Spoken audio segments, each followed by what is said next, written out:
అన్న ట్రైలర్ చూసాము, సూపర్ ఉంది. లాస్ట్లో అంటే ఈ ఏజ్డ్ క్యారెక్టర్లో మీరు ఒక డైలాగ్ చెప్తారు కదా, అదైతే మాత్రం కేసీపీడి మామూలుగా లేదైతే. అంటే ఇప్పుడు వరకు మీరు ఆల్రెడీ చేసేసారు ఇలాంటి మీ ఏజ్ క్యారెక్టర్స్. ఇది 60s ఉన్న క్యారెక్టర్ ఎలా చేస్తారు అనుకున్నాం, కానీ సూపర్ అయితే మాత్రం నాకు చాలా బాగా నచ్చింది. Thank you so much. అంటే ఆబ్వియస్లీ కొంచెం ఛాలెంజ్గానే ఉండేది నాకు చేయడానికి.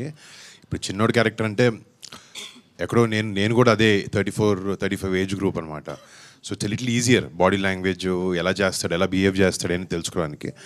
ఓల్డ్ క్యారెక్టర్ వచ్చినప్పటికీ సినిమాలో చాలా అకంప్లిష్ చేసి ఎవరి సహాయం లేకుండా తనంతట తాను ఒక మట్కా కింగ్గా ఎదిగిన వాసు అనే వ్యక్తి ఒక యాటిట్యూడ్తో ఉంటాడు ఆ వ్యక్తి అనమాట. అంతే, I can canker anything and anyone, ఎవడైనా నా పక్కన ఇంతే అన్నట్టు ఒక మైండ్ సెట్ తనకు ఉంటుంది.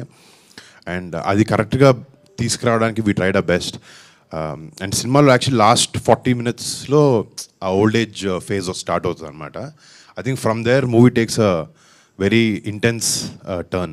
అంత పెద్ద ఇండియాని షేక్ చేసేసిన ఏదైతే గేమ్ ఉందో మట్కా అనే టైటిల్ పెట్టారు కదా, మీరు ఇలాంటి మట్కా లాంటి గేమ్స్ ఏమన్నా ఆడారా ఎప్పుడైనా?